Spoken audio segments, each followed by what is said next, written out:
Hey crafty friends, this is Julissa of Paper Gems by Jules, and let's talk about clear versus red rubber.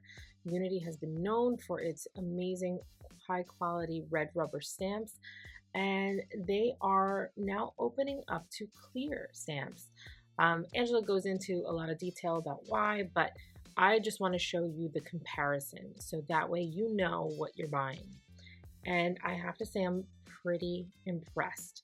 So with clear stamps, I usually will prep them. So as soon as they're new, you can either rub your fingers on them. Some people use Versamark to kind of prep the stamp so that way all the smooth stuff that's on there when they cut it and make it comes off so that the ink adheres to it a little bit better to stamp.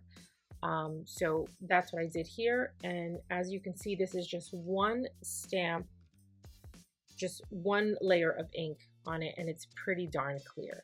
I'm going to do it again because, that's what the Misty's for. It allows you to make sure that everything's super clear, but it's pretty impressive. I mean, this is a clear stamp. So if you had any doubt about what Unity is all about, they are about quality. That's the bottom line. So whether it's clear or red rubber, you are absolutely going to be guaranteed quality.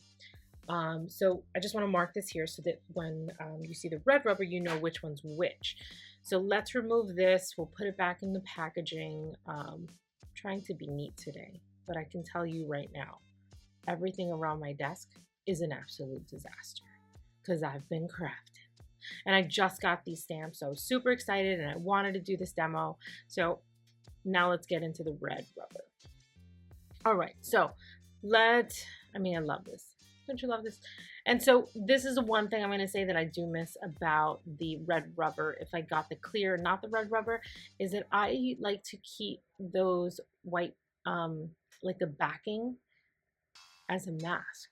So if you were doing like a floral or something and you want to do splatters afterwards, like even if you were doing this cat, you can lay this on that back piece over where you stamped and then do the splatter. And so it's like a free mask. Minor detail. Anyway, another benefit of having clear versus red rubber, as you can see, I flipped over one of the sentiments because I saw that it was upside down. You will notice that clear with a clear stamp. Whereas a red rubber, I think many of us have already stamped our sentiments upside down because of it. It happens. But again, quality, they are pretty much the same. Super impressive. So don't hesitate. Enjoy. Happy crafting.